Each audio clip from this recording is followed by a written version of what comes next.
सोलापूर शहरातील मुख्य चौक असलेला श्री छत्रपती शिवाजी महाराज चौकात मंगळवारी सायंकाळच्या सुमारास शहर वाहतूक शाखेच्या वतीने फॅन्सी नंबर प्लेट, मोबाईलवर बोलणे, ट्रिपल सीट अशा वाहनांवर आज कारवाई करण्यात आली आहे आणि अशीच कारवाई पुढेही चालू राहणार आहे, अशी माहिती वाहतूक शाखेचे पोलीस निरीक्षक तानाजी दराडे यांनी सांगितली आहे।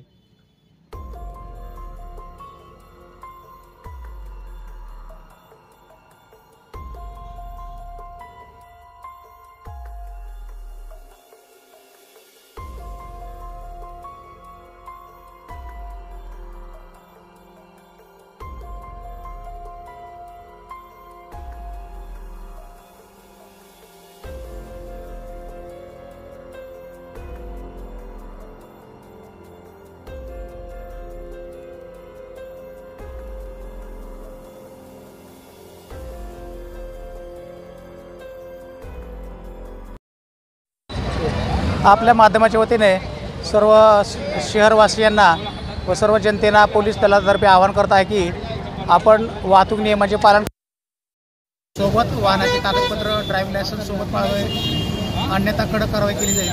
ट्रिपल सीट, मोबाईल टॉकिंग अशा प्रकारचे किंवा सिग्नल जम्पिंग अशा प्रकारे जर कसूर केला तर त्याच्यावर मोठ्या प्रमाणामध्ये दंड आकारला जातो।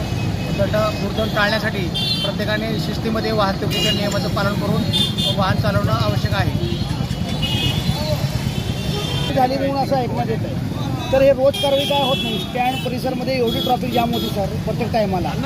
हे कर्मचारी नेमलेले असते, कर्मचारी जागेवर नसते, ठिकाणी कर्मचारी लावत असतो, परंतु संध्याकाळी 6 ते 8:30 जो हा टाईम आहे तो MIDC मधून येणारे जे कामगार वर्ग आहे मोठ्या प्रमाणात असल्यामुळं व आपल्या शहराला एकच हे एक्झिट गेट, तसेच बस स्थानकातून उतरणारे लोक जे रस्त्यावरूनच चालतात त्यांच्यामुळं थोडं वाहतूक संथ गतीने चालतं आणि दररोज याप्रमाणे या ठिकाणी कारवाई होत असतात। या ठिकाणी एक पोलीस अधिकारी, इतर अंमलदार व त्यांच्या मदतीला होमगार्ड्स आणि आता अतिरिक्त जवान पण दिलेले आहेत, त्यामुळं वाहतूक नियमन करण्यासाठी त्यांना मदत होत आहे। पण हा कारवाई अशी रोज चालू राहणार का?